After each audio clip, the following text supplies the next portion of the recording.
So we organized this panel because I think the topic of natural language and speech is now very hot and very important because mainly because like natural language is such an interesting topic because we have a lot of data available. We have all the texts in the internet.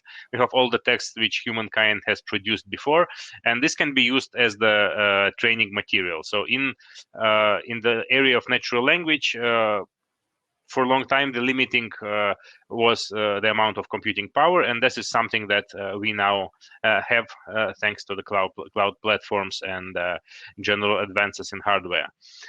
So that's why in the recent years we've seen the tremendous success with natural language models.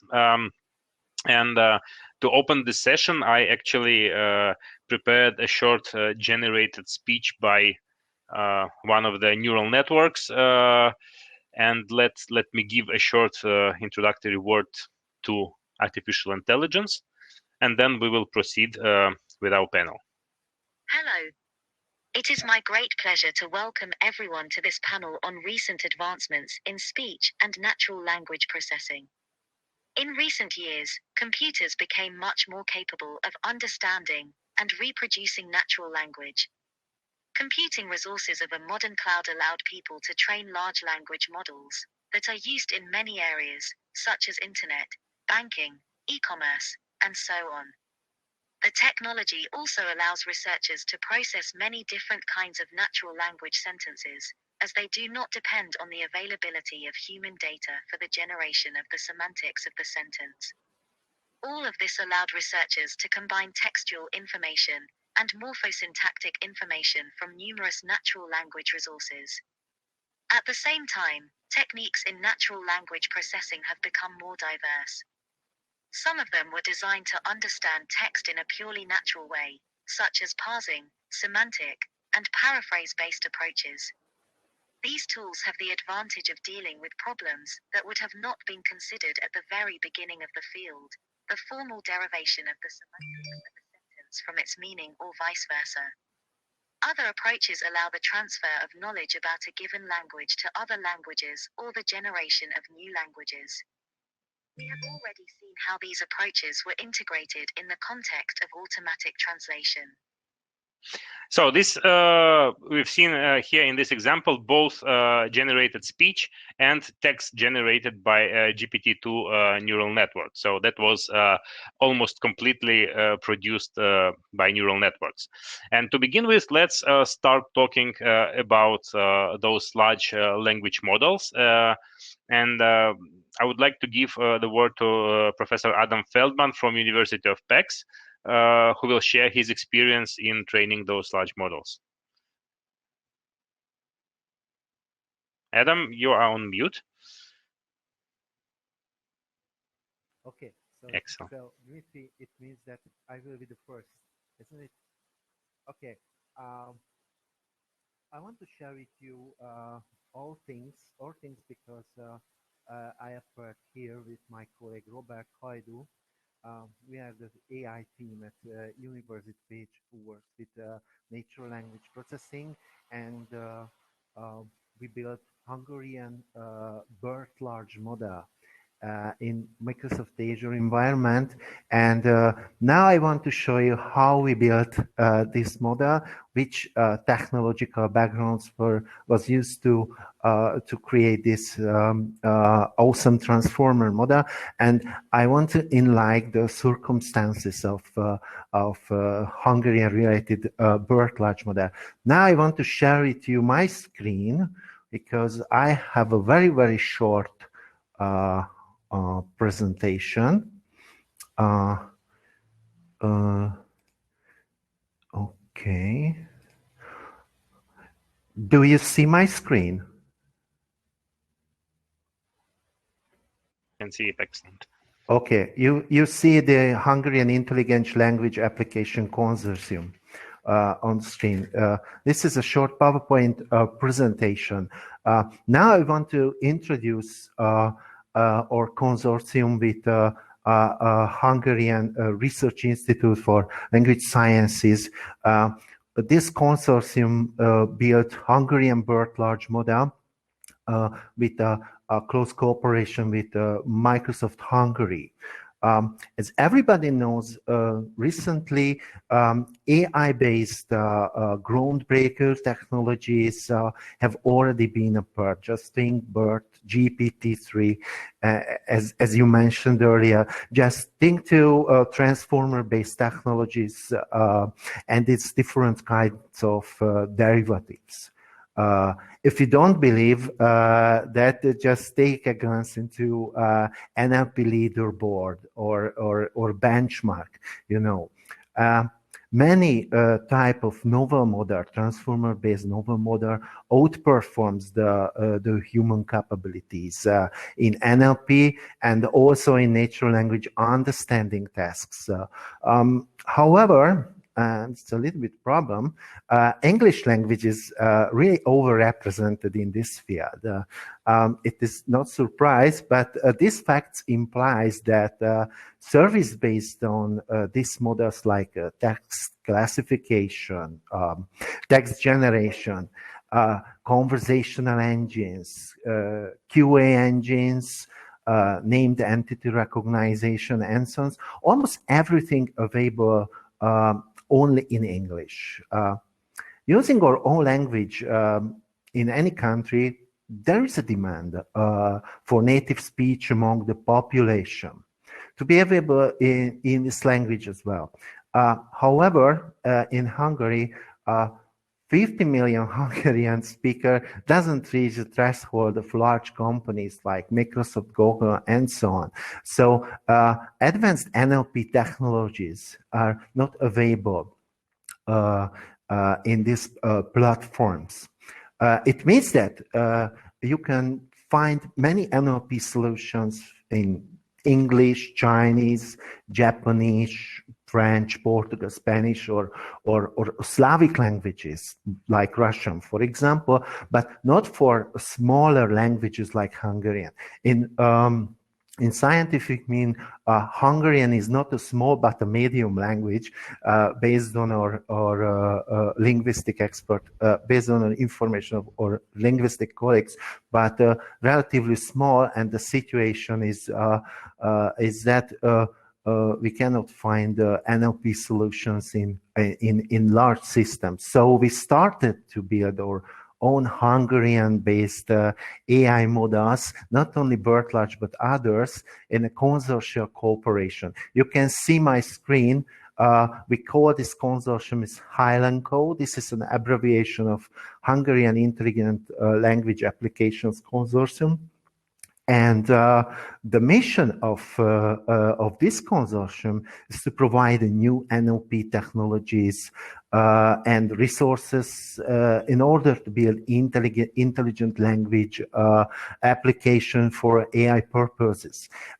One of our first results is Hilbert. We call a Hungarian BERT large model Hilbert, and we provide cutting-edge solutions to solve the whole spectrum of innovation from research and development for marketable BERT large or Hilbert model. It's like opens new perspectives in research and can be extremely helpful in creating novel chatbots, virtual assistants, and some dialogue agents with robust performance and business products. Now I want to give the word my colleague Robert, who wrote a very good paper in Towards Data Science periodic.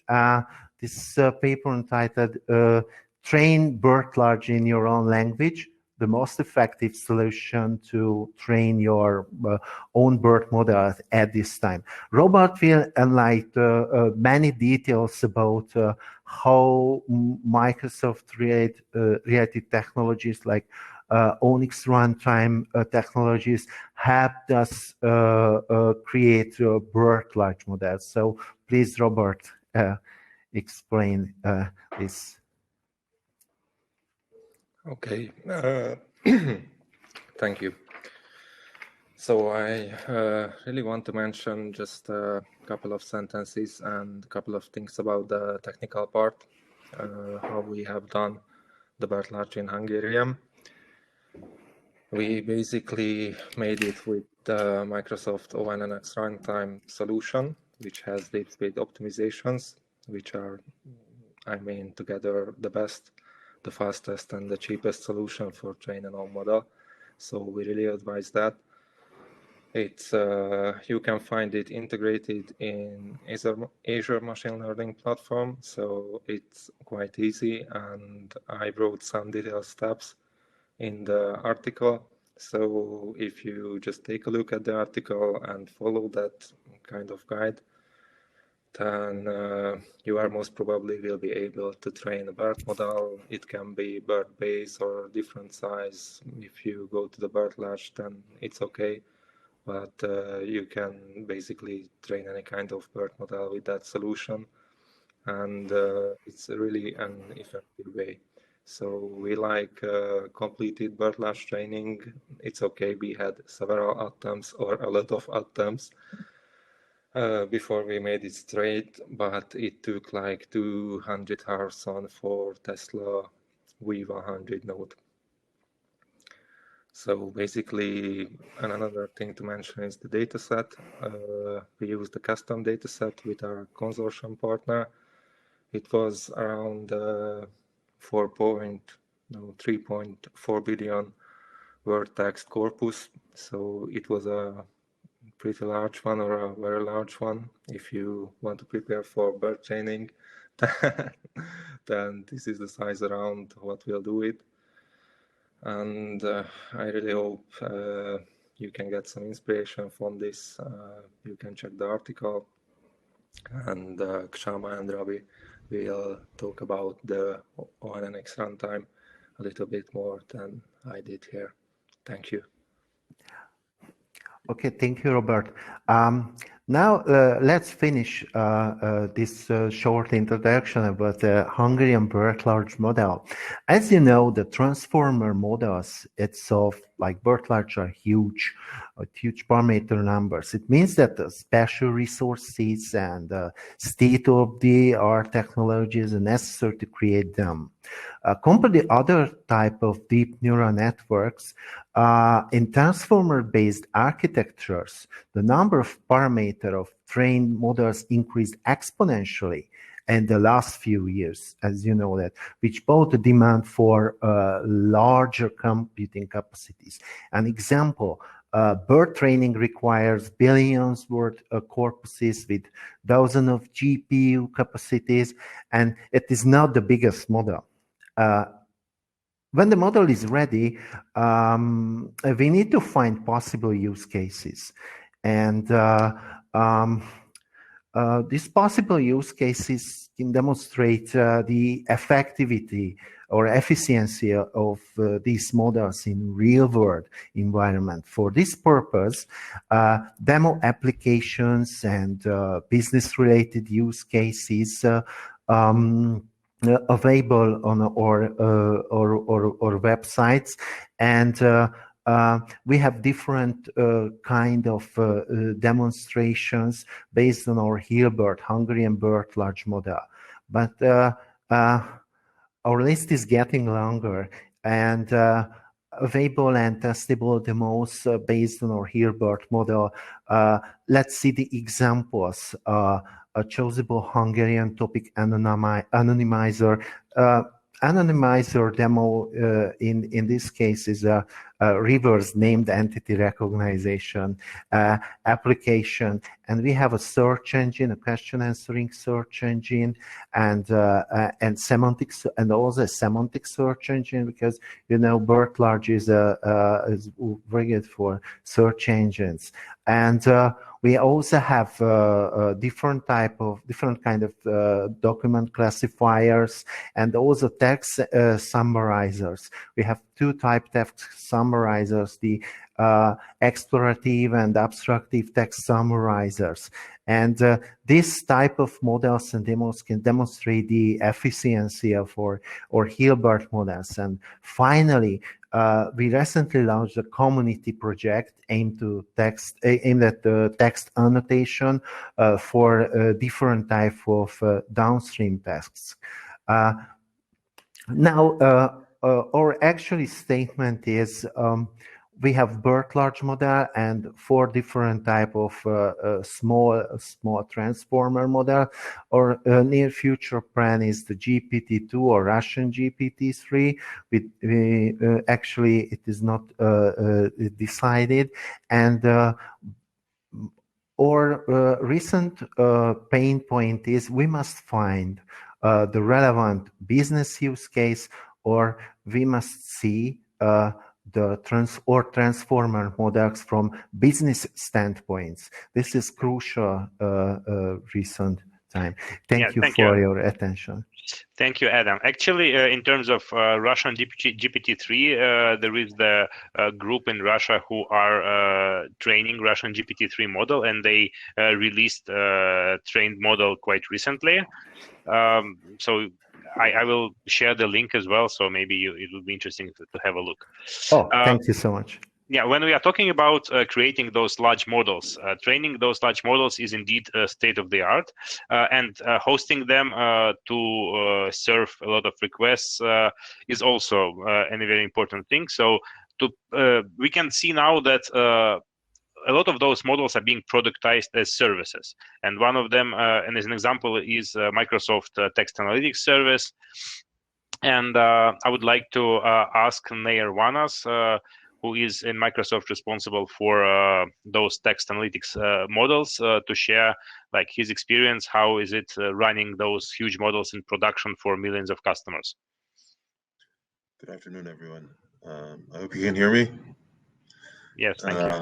Yeah, so it's a pleasure to be here, and the models are currently evolving sort of into being powerful at processing a lot of languages, and how to put them in the hand of actual people to use is a challenge of its own. And text analytics, cognitive services at large in Microsoft is trying to enable developers to actually leverage these pre-built models extensively, giving the ability to allow them to process on their generic domains or even sort of pre-built custom domains that have been sort of published recently. Text Analytics did publish these models in the healthcare domain, with the ability to actually train these on the infrastructure and allow them to come and traverse different clouds, so that latency is not an issue for people utilizing them, utilizing the APIs of cognitive services. In addition, there is a notion of how to customize it. Unfortunately, I had some technical problems. I came in a bit late, but customizing these huge models to specific domains, while these models are built for the generic domains, customizing them either for specific languages or customizing for a specific domain is also sort of in the interest of text analytics. So it allows these models to be customized, zero-shot or few-shot sort of models to allow them to treat different languages.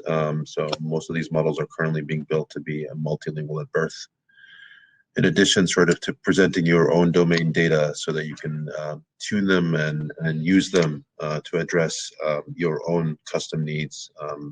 More so also in the conversational area where a lot of people are actually using or leveraging text analytics and the custom services in cognitive services for conversational AI, where you can leverage these models, and they also need tuning for that specific utilization, which is not necessarily identical to a lot of data that is there.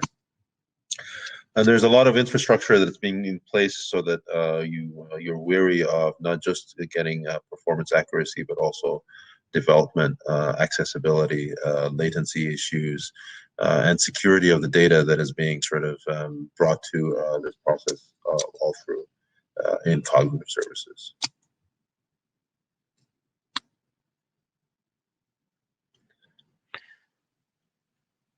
Yeah. Thank you. And in addition to language models, we also have speech models for speech synthesis. And I would like Panos Periorellis to share like his insights into and share like what kind of services we have and how they are being used around the world. Panos? Yeah. Hi guys. Thank you for inviting me to talk to this panel. let me start by making a quick greeting. So hello from Munich, first of all. It's pretty sunny today. So my name is Panos. I am the principal program manager of our Azure Speech Services. So it's good to be to this session. So to answer the question that Dmitry asked me, I think I'm going to start by saying that in terms of model and model building, we actually, across all the cognitive services, we have a feature which we call customization adaptation. And that basically allows you to create your own models based on the base models that we create, and by exposing the model building pipelines to you. Before I go into detail about that and what the service is and what the service does, I want to touch a little bit on the whole aspect of bringing models into production. So first of all, I want to say that it is actually, as you probably know, it is very easy to set up your own public endpoints for transcribing audio based on a model that you have built. And you don't have to do this with our models, but you can do it with practically models from the open source and the academic community. So let's say, for example, that you are a data scientist and you have created this niche model and you want to put this, you want to make this commercially available. At the very basic level on Azure, you would use a VM. And if you have, let's say, a Kaldi model, I understand these are popular in academia, you would install, the model along with the decoder on that VM. And through a web server, you would be up and running fairly quickly. Actually, a colleague of mine was educating me last week or earlier this week that people in academia tend to use a GStreamer, and you can set that up as a web server and you can expose your models through that. If you want to create a business model out of this, then you require scale, right? So if you require scale, then you will want to either consider managing a cluster of VMs, or maybe as a more economic option, you probably start with clusters of containers. Assuming you do this, then your next bigger worry would be managing your scaling up and the economics of it. So regarding the scaling up, you would come to a point where you require to implement functionality to load balance, and you need to do this in a smart way. And because ideally you want, obviously, an audio session to go through the same sort of container. And furthermore, in terms of economics, you also need to implement smart algorithms to determine how many containers you need to keep warm, and in effect, how many VMs you need to have hosting those containers, so that you can, so that you do not turn away requests from customers. So by the time you do all this, you move from data science into more distributed computing, and this is a thing where, and I think we need to make that point, and I want the audience to understand this point, because this is where our service sort of comes in. So the service we offer, the so-called Azure Speech Services, takes care of all that stuff that I said about putting a model in production for you. Remember my first statement, it was about a data scientist that has a niche model and you want to make it commercially available. So you can do this very, very quickly, I dare say within a few hours, probably without even having to write much code either, if you were to do this with Azure Speech Services. We are offering a differentiating way to operate our service. So we give you access to our models and model adaptation pipeline, which we can use through an API. We give you access to all our to models for a number of languages. I think it currently stands either close to 100 or over 100. And we enable you to further adapt all of those. Obviously, data, bit adaptation, test data, scoring data, these are all yours. And if you decide to sort of, leave undeploy or decommission your model, so to say, there is no footprint of that data on Azure. So what does that mean for our scenario? So the spin-off that I discussed, that niche model that you want to put into production, and the whole affair is fairly easy with our service. I also want to say that one of the things that I like and I'm very proud of, because I was involved in the initial sort of pricing discussions, is that you don't have to pay. We do not charge you for adapting models, so you can do this free of charge. You only pay for audio hitting that endpoint.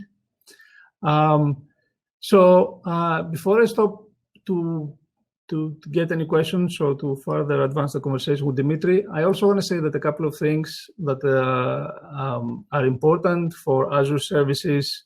We are, the locales are over 100 now, close to 100 or over 100 and still growing. We're fully agile. You can use the service both on cloud and on-prem, so you can really download the models that you create or even our base models on your own containers and make use of them. You can bring your own storage, so you don't have to use Azure storage. You don't have to use our own storage accounts, product groups storage accounts. You can bring your own. All the data and all the artifacts are stored in that account. And in terms of other advances that we do, although I cannot go into detail, I can tell you that there's a few things we do all the time. We keep on improving our models. We keep on improving base models by buying data, by acquiring data, and then transcribe them ourselves. And we do always testing new, more complex architectures, trying to find the balance between latency and accuracy on the models that we release.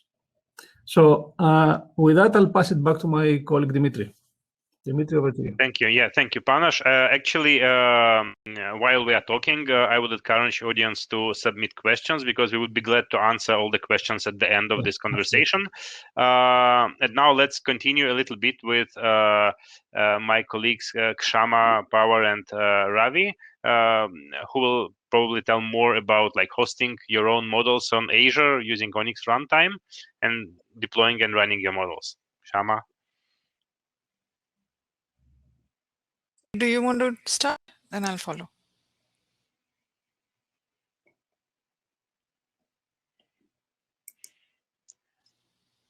Ravi, I think you are muted. Sorry about that. All right. Yeah, thank you, Dmitry.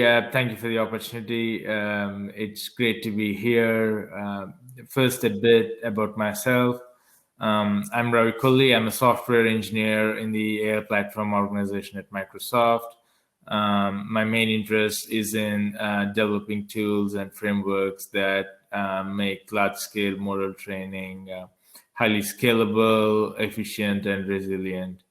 At Microsoft, I work with many first-party partners like Bing, Cognitive Services, Office 365, Visual Studio, and research partners like University of Pecs to optimize their AI workloads on Azure and accelerate their large model training using Onyx runtime for training libraries. I believe basically three factors sort of led to this recent advancements in this large-scale model training. First, as many other speakers alluded to before, is the availability of massive amounts of data, either through the web, internet. Second is the amount of available specialized compute for training that's facilitated by the clouds like Azure. Third is the shift in paradigm from training or from building small models that specialize in a single task, like translating between languages, to building a massive model with hundreds of billions of parameters that can excel at many tasks, such as summarizing a speech or generating code from Scout on GitHub. The advantages of training these massive models is that you only need to train once on the massive amounts of data using large clusters, which can then be enabled to be fine-tuned for different tasks and domains using a much smaller data sets and resources. So training models at this scale requires large clusters of hundreds of machines with specialized AI accelerators, which are then interconnected by high bandwidth networks, both inside and across the machines. But just raw infrastructure is not enough. Training really large AI models also requires these models to be partitioned into many layers, and these layers be distributed across multiple machines because of the memory and compute constraints. At Microsoft, we have developed many tools and techniques that enable state-of-the-art large-scale model training, like the 17 billion parameter Turing model. And many of these are now available through the open source DeepSpeed PyTorch library and the Onyx runtime library. Azure Machine Learning also offers latest GPUs such as A100s and a high interconnect bandwidth like the InfiniBand to address some of these large-scale model training needs. Users could also use low-priority VMs to reduce the cost of training.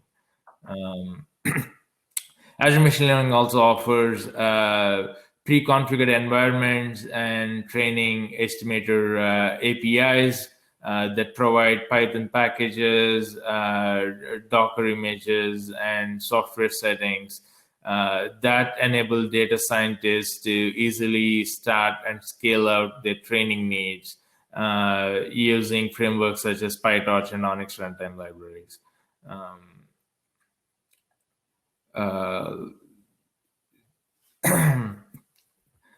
We also open sourced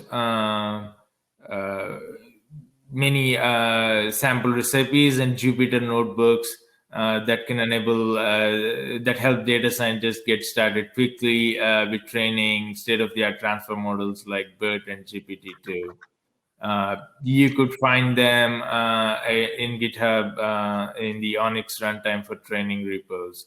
I'll post a link to it in the chat window. Feel free to reach out to us if any of those seem applicable and under of interest to you. Now I'll pass it on to my colleague, Kshama. Thank you. Thanks, Ravi.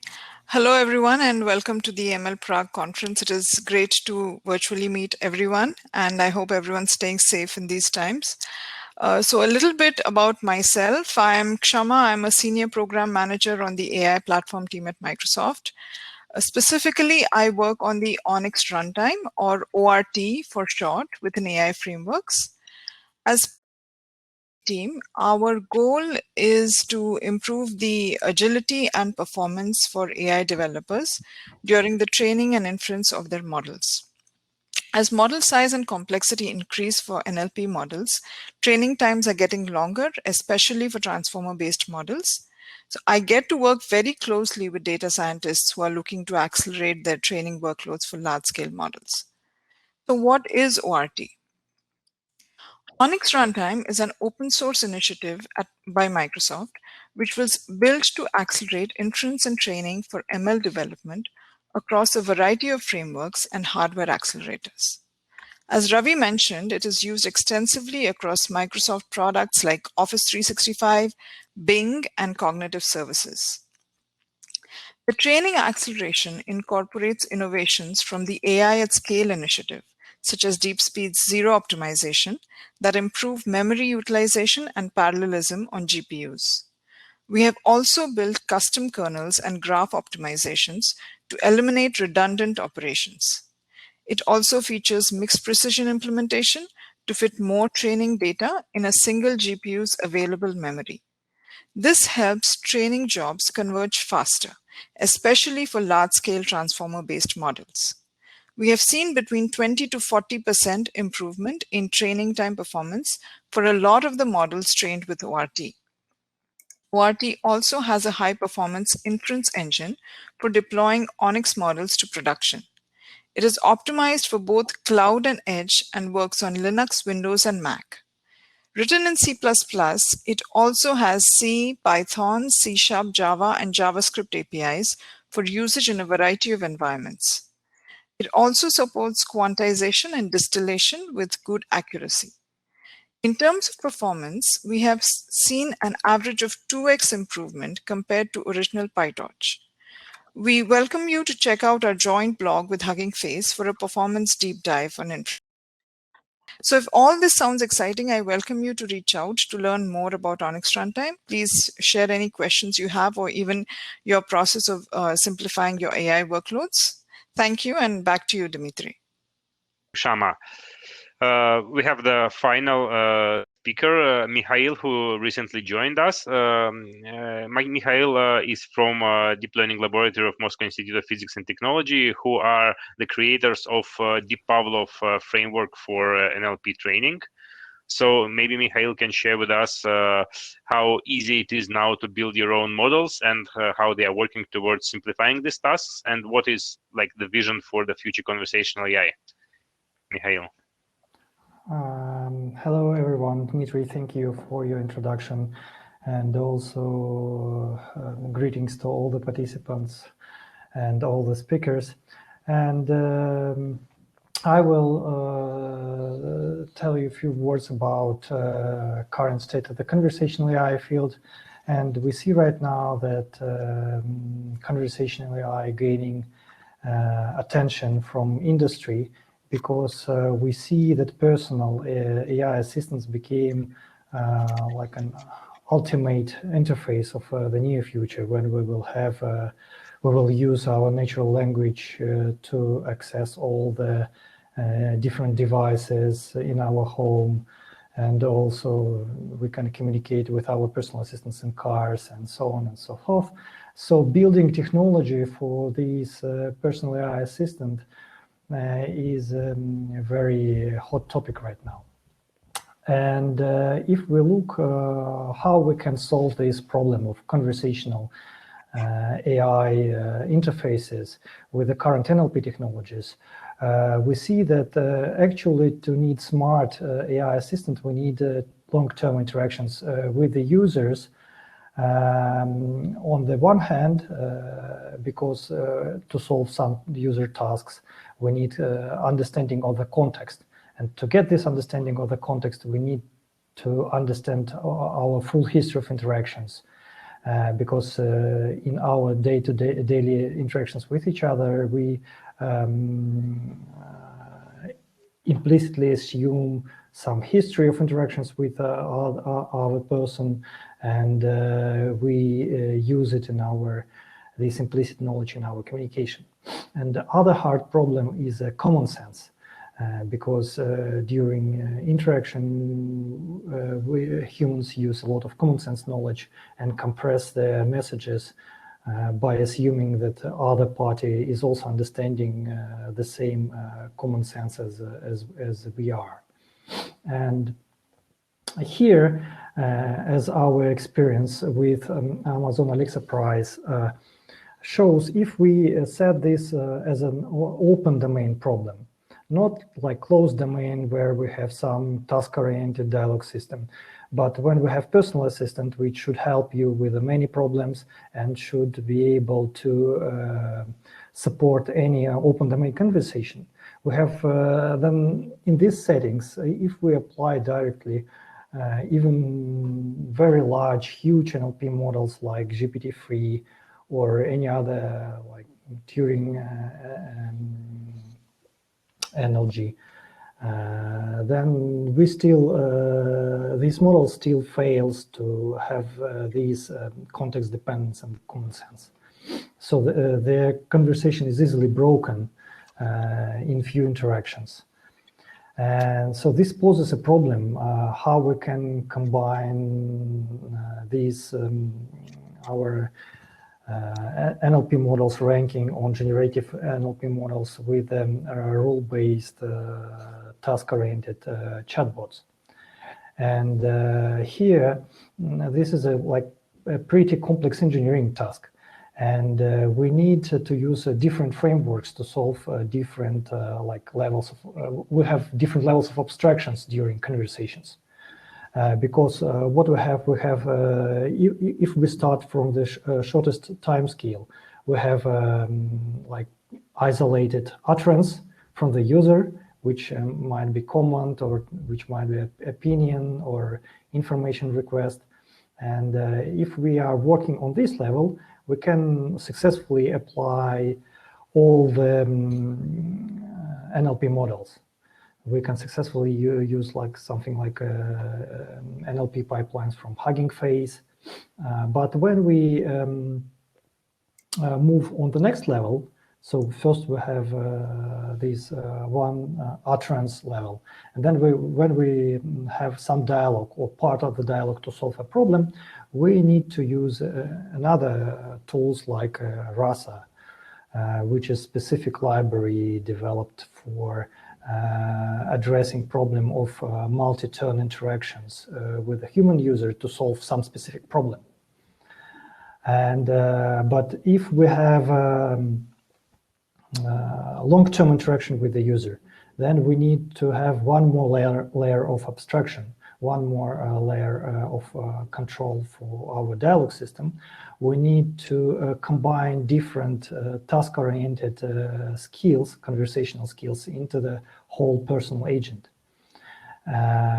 So we have like 3 levels, like one turn or one utterance level, short-term dialogue context, and long-term dialogue context. And we need different tools for these different levels. And what we are working on in our Deep Pavlov framework, we're trying to address all these levels. So we have something like an NLP pipelines, and we support Hugging Face transformers. So you can use these transformers in Deep Pavlov pipelines.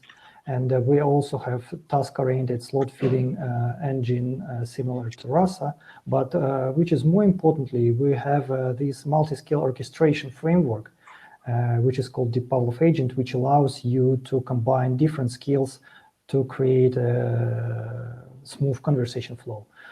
For example, you can combine your question answering skill, like information retrieval skill, with some chit-chat skill, and with some task-oriented skill in one pipeline. And you can use, of course, now it can be deployed in the cloud infrastructure, and you can organize different skills and different NLP pipelines as microservices to integrate all of them into the scalable architecture.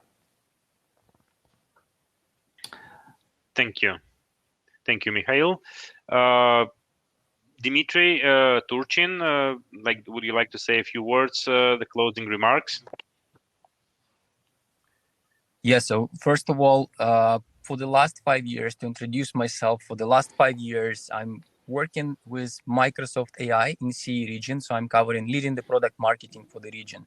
And this last year was absolutely different, because from all what our amazing speakers covered today, from the things which were covered by Nair and Panos to projects which Ravi and Kshama were working with, Ádám and Robert, we actually covered a broad set of services in Azure AI for speech and language. And the last year was very special because a lot of new languages have been introduced. We now support most of the CE languages in our speech services.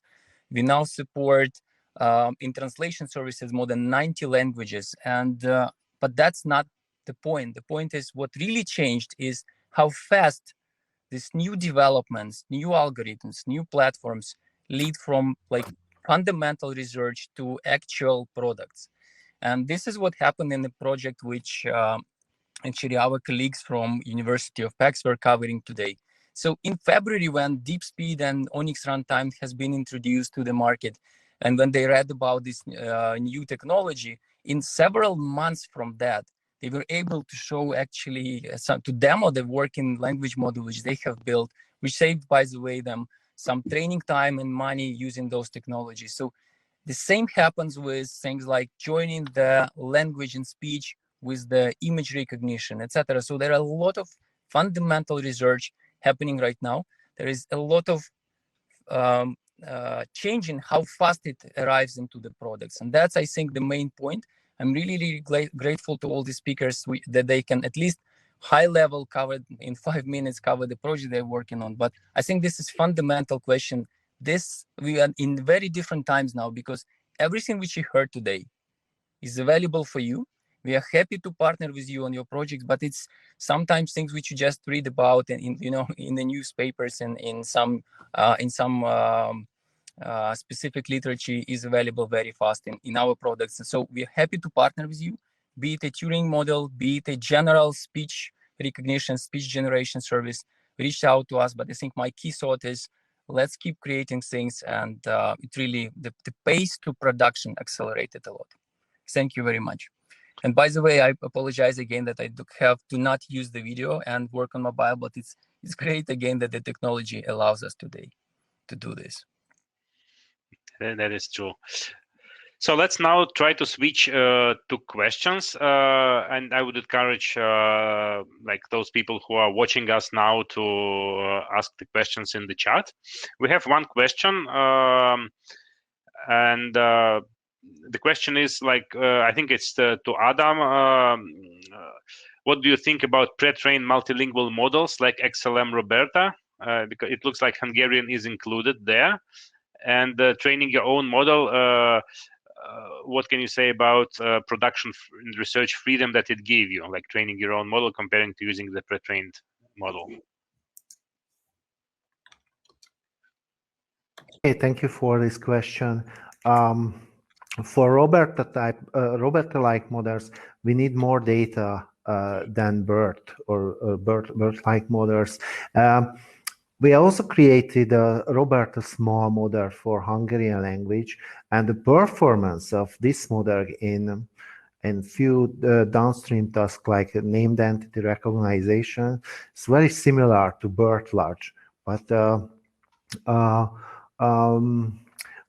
I don't really believe in multilingual model.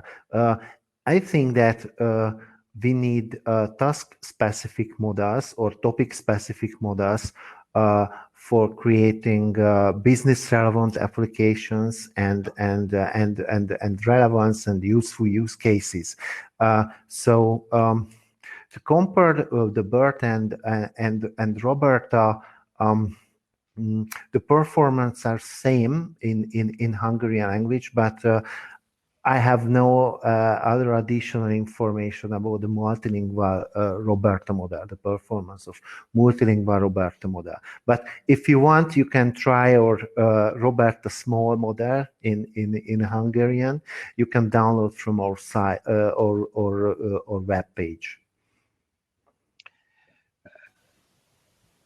Mikhail?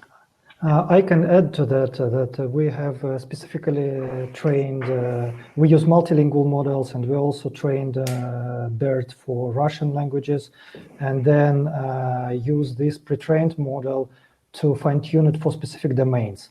And all of this gives boost for your performance. So I agree with Ádám that possibility to fine-tune your model, to train your already pre-trained language model is very important.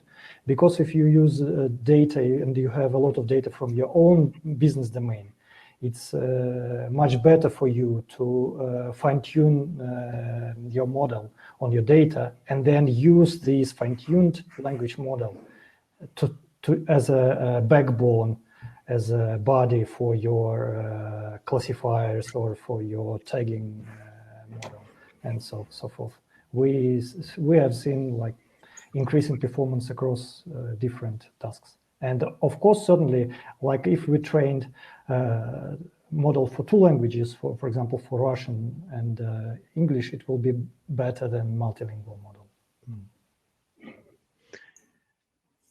I wonder how well multilingual models work for Hungarian, especially because Hungarian seems to be very different from other languages, and maybe that is one of the reasons that its performance is not as good, like comparing to other languages. Okay, we have no experience in multilingual BERT model. We just created the Hungarian BERT model, and we never used multilingual model to find entities and text classification. So I have no experience.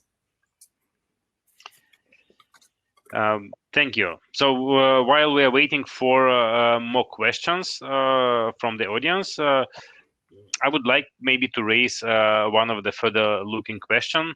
Do you think we can expect in the future some kind of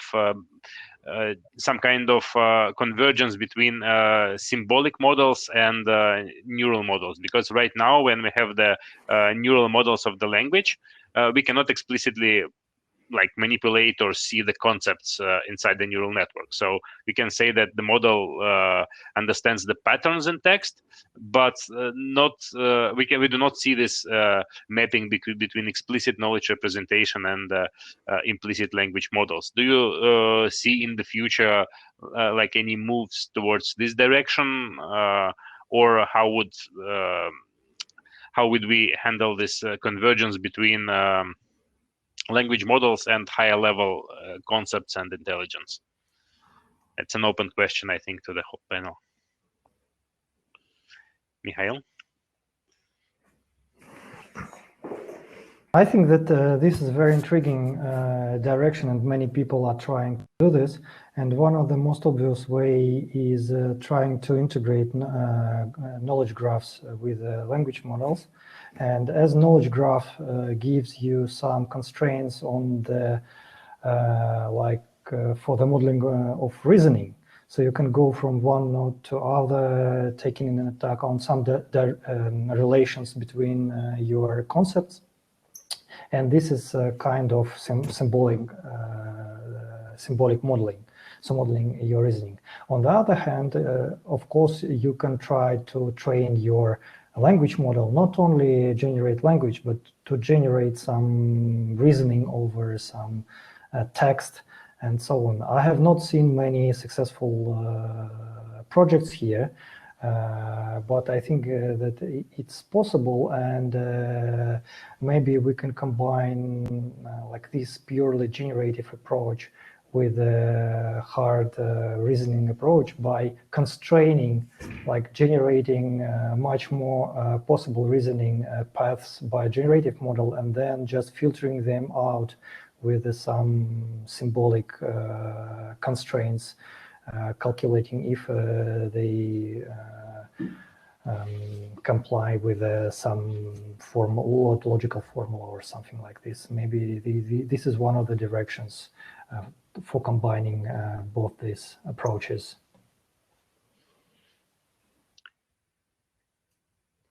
Thank you. Any other thoughts?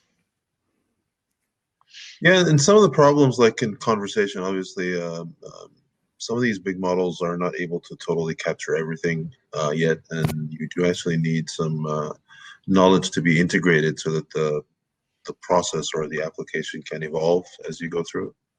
So there is a few points of integration where you can actually integrate more of the knowledge that a design for a dialogue is being presented to actually allow people to progress through that dialogue. Big models are sort of a product of huge volumes of data that is annotated, and it does have a specific set of features. Once you go to a domain that's a little bit off, then sort of these knowledge resources or patterns or rule-based systems, or just introducing a manner of introducing human intelligence into making choices becomes inevitable to get something out sort of that is consumed by a human. More so when the consumption is actually by a human and not automatic. So if I refer back to conversational, there's the understanding part, which is the consumption by the machine. which has a huge tolerance, while sort of when you consume by humans, sort of the tolerance is a little less. So you really might want to refine what you're understanding in that as an output for the input that you're seeing. Thank you. One of the other things we may want to cover, Panos mentioned how easy it is how convenient it is to use cloud resources for hosting large-scale models, like instead of just using the virtual machine.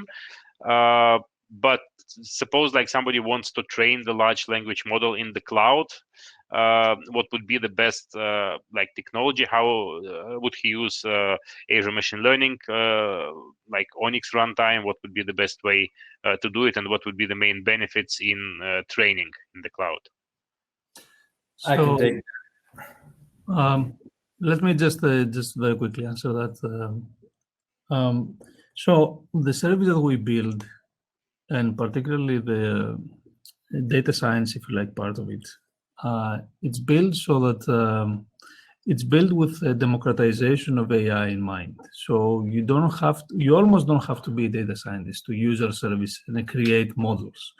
You need to understand a little bit about gathering data and putting data together. I think this is the extent of the data science input that we sort of require. And obviously to make the model robust and have a model that is representative of the domain, you do need to invest a little bit on making sure that the recipe of the data that you put together actually does cover the domain. But once you have that,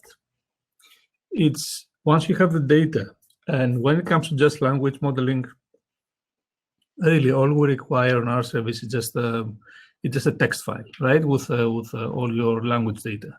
Once you have that, then you really don't have to do much else in terms of technical work. You just upload that file, you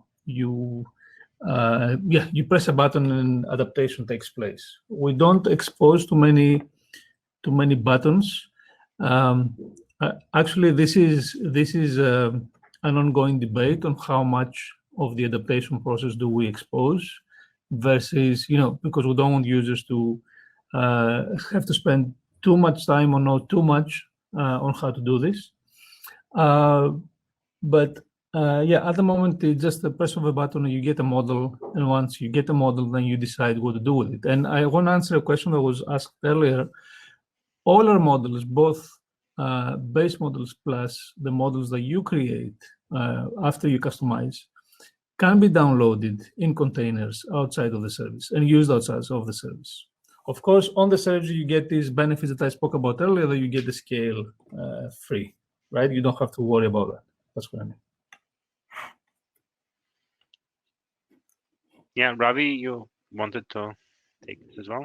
Add that if you want to train your model from scratch, like especially these large-scale models, we have great infrastructure in terms of like the Azure Machine Learning, offering the latest GPUs and the high interconnect bandwidth to special libraries like Deep Speed and Onyx runtime that sort of enable training these large-scale models, right? Because most of the times you have memory constraints, compute constraints that make it hard to fit these single models into a single GPU. So you need to partition these models into many layers and then distribute them across machines. And then again, you have this communication and synchronization overhead. Setting all of that up would basically these libraries provide a nice encapsulation that data scientists don't have to worry about, like setting up the infrastructure for training, and instead focus on like the hyperparameters and the model architecture. Yeah, we have one more question from Martin. Why is it so hard to train large-scale models when we have so many data nowadays? For example, domain-specific recognition versus free speech recognition.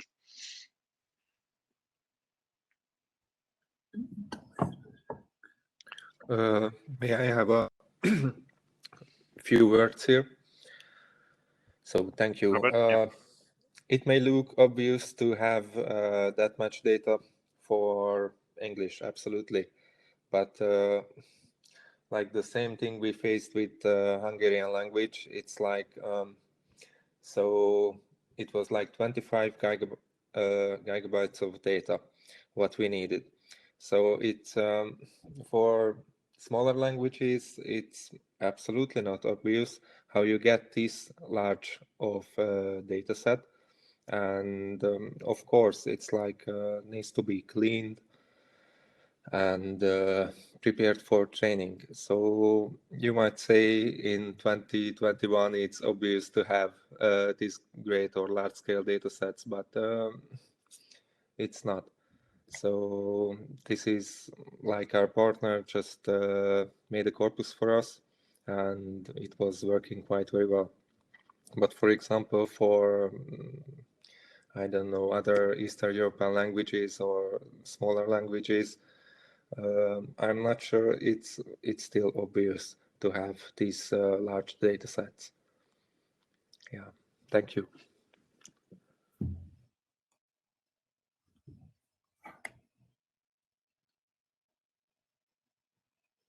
You're on mute, Dmitry. Much. Yeah, I want to reiterate what Panos said is that for common tasks like for classification, we have services which are easy to use and easy to train on the small amount of data. And if you have some specific task, then there could be several problems starting from small data set, because sometimes you need labeled data sets, and labeled data sets are expensive. And also dealing with the infrastructure, because with large models you need huge infrastructure, and that's something Ravi has talked about, that we are trying to make this process easier, but it is still not easy. It is still quite complex. Okay, I think we are running out of time now. We have already actually run a little bit over. And if we don't have any further questions from the audience, I would like to thank all speakers again for your participation in this panel. That was the very interesting and great discussion. I would like to ask you maybe for the final photograph, let's switch on the cameras, smile on camera, and I will take the screenshot. Robert, do you? Yeah, excellent. Okay, so let me take a couple. Okay, yeah, that's cool. Thank you. Thank you. Yeah, and yeah, thank you again for being here. Thank you for everybody who was listening to us, for being with us, and for asking great questions. And enjoy the rest of the ML Prague conference.